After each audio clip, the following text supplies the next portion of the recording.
आप देख रहे हैं डार्क फाइल्स। डार्क फाइल्स में आज की कहानी हमारे साथ शेयर की है अनिल जी ने। तो चलिए पढ़ते हैं आज की इस कहानी की ओर।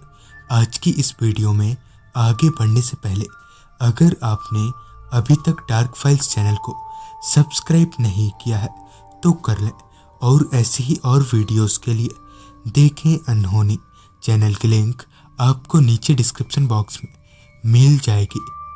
बिहार के रहने वाले अनिल जी बताते हैं कि ये उन दिनों की बात है जब बिहार में इक्का दुक्का ही बड़े अस्पताल हुआ करते थे, और जहाँ तक मुझे याद है ये 90s के आसपास की बात है।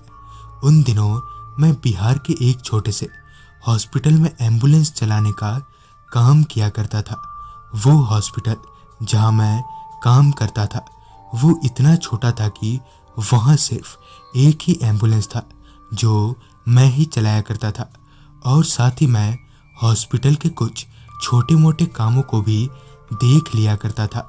मेरी ड्यूटी सिर्फ रात के 9 बजे तक की होती थी। इस घटना से पहले तक लाइफ में सब कुछ अपनी जगह पर सही चल रहा था, मगर इस हादसे के बाद मैं इस कदर डर गया कि मैंने वो एम्बुलेंस चलाने का काम ही छोड़ दिया। दरअसल हुआ कुछ यूं कि उस दिन भी रोजाना की तरह ही मैं घर से काम पर यानी हॉस्पिटल जाने के लिए निकल गया।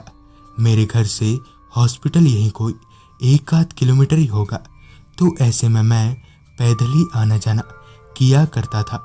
हॉस्पिटल पहुंचते ही मुझे मेरी पहली सवारी या यूं कहें तो एक डेथ बॉडी को उसके पते पर पहुंचाने का काम मिल गया। बॉडी को लेकर एम्बुलेंस में सुलाते ही मैंने एम्बुलेंस लेकर निकल गया। शुरुआती दिनों में तो मैं बॉडीज के साथ कंफर्टेबल फील नहीं करता था, और साथ ही साथ कई बार तो मैं डर भी जाता था, खासकर तब जब मैं डेथ बॉडी के साथ किसी सुनसान रास्ते पर होता था।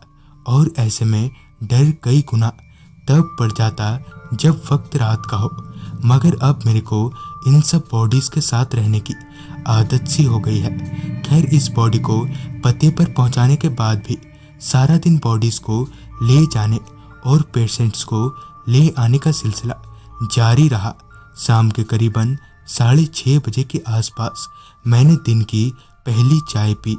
चूँकि अभी मैं थोड़ा फ्री था तो मैं आराम से हॉस्पिटल के भीतर बैठा हुआ था।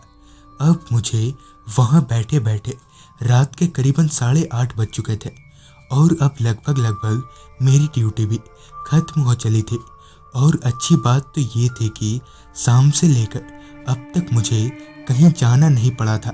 तकरीबन और आधा घंटा इंतजार करने के बाद मैं अपनी जगह से उठकर खड़ा हो गया घर जाने के लिए।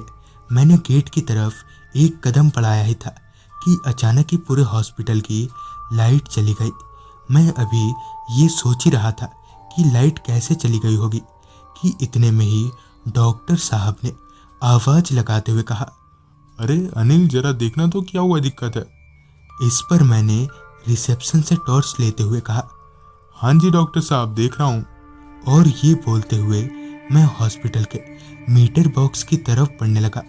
मैं अभी आगे बढ़ ही रहा था कि एकदम से मेरा पैर किसी चीज से जोर से जा टकराया, मगर अंधेरा होने की वजह से मैं ठीक से देख नहीं पाया। मैंने जब टॉर्च मारकर देखा तो वो एक बेंच का पैर था जिस पर मेरा पैर जाकर लड़ गया था। खैर, मैं लड़खड़ाते हुए मीटर बॉक्स के पास पहुंचा और बॉक्स खोलकर चेक करने लगा कि क्या बात है। मैं अभी मीटर बॉक्स देख ही रहा था कि इतने में ही अचानक से लाइट आ गई। लिहाजा मैं वापस घर जाने के लिए गेट की तरफ बढ़ने लगा। मैं अभी हॉस्पिटल से निकल ही रहा था कि डॉक्टर साहब ने मुझे रोकते हुए कहा, अनिल, जरा एक बॉडी को पते पर पहुंचा दोगे। जिस पर मैंने कहा, पर डॉक्टर साहब, अभी तो मेरी ड्यूटी। जिस पर डॉक्टर साहब ने कहा, ये आखिरी बॉडी पहुंचा दो, फिर घर चल जाना। जिस पर मैंने हिचकिचाते हुए अपना सर हाँ में हिलाया, और इसी के साथ एक वार्ड बॉय स्ट्रेचर में डेथ बॉडी लेकर मेरे पीछे पीछे एम्बुलेंस की तरफ बढ़ने लगा। एम्बुलेंस के पास पहुंचकर मैंने उस बॉडी का चेहरा कपड़े से हटाया तो वो एक लड़के की लाश थी।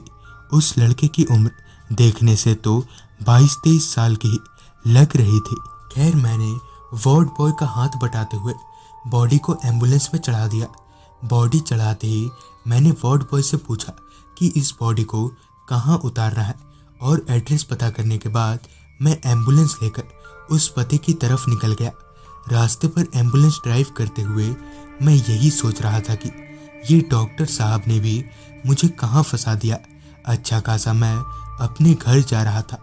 अभी मैं एम्बुलेंस चलाते हुए जिस रास्ते पर आगे बढ़ रहा था वो पूरी तरह से सुनसान हो रखा था। रास्ते के दोनों तरफ सिर्फ घने लंबे पेड़ ही दिखाई पड़ रहे थे। मैं अभी आगे बढ़ ही रहा था कि मुझे एम्बुलेंस के पीछे की तरफ से जहां वो बॉडी रखी हुई थी वहां से कुछ हलचल महसूस हुई। मैंने एम्बुलेंस की रफ्तार धीमी करते हुए उस आवाज़ पर ध्यान देने लगा, मगर फिर वो आवाज़ आनी बंद हो गई। लिहाजन मैंने एम्बुलेंस की स्पीड बढ़ा दी। मैं अभी तेज़ी से आगे बढ़ ही रहा था कि फिर से मुझे पीछे की तरफ से वही आवाज़ आने लगी, मगर इस बार वो आवाज़ पहले के मुकाबले काफ़ी तेज़ थी। ये सुनकर मैंने मन ही मन कहा, अरे ये कैसी आवाज़ है भला। ये सोचते हुए मैंने एम्बुलेंस रोक दी और गाड़ी से उतरकर पीछे की तरफ गया और पीछे जाकर एम्बुलेंस का बैक डोर खोला, ये देखने कि वो आवाज़ कहाँ से आ रही है। डोर खोलते ही मैंने जो देखा उससे देखकर मेरे सीने में धकधकी चालू हो गई। दरअसल पीछे से वो डेड बॉडी गायब थी।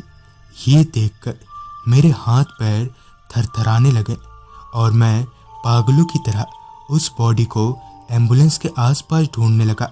मैं अभी वहाँ खड़े खड़े परेशान हो ही रहा था कि किसी ने पीछे से मेरे कंधे पर हाथ रखते हुए कहा, किससे ढूंढ रहे हो?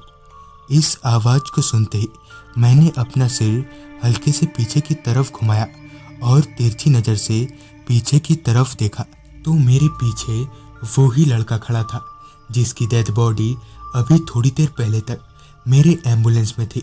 उस लड़के को अपने सामने खड़ा पाकर मेरा दिमाग हिल गया।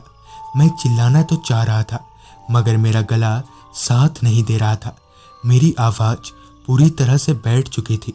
मैं किसी तरह से गिरते संभलते वहाँ से भागा और भागते भागते मुझे सामने की तरफ 3-4 लोग आते दिखे।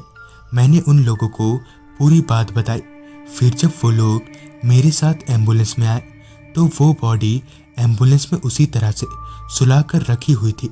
उस रात तो मैंने किसी तरह से उस बॉडी को सही पते पर पहुंचा दिया, मगर उस दिन के बाद से मैंने एम्बुलेंस चलाना ही छोड़ दिया। तो दोस्तों, ये थी अनिल जी की भेजी गई कहानी। अगर आपके पास भी ऐसी कोई कहानियाँ हैं तो हमारे साथ ज़रूर शेयर करें। तो मैं आर्यन जल्द ही मिलूँगा आपसे ऐसी ही एक कहानी के साथ।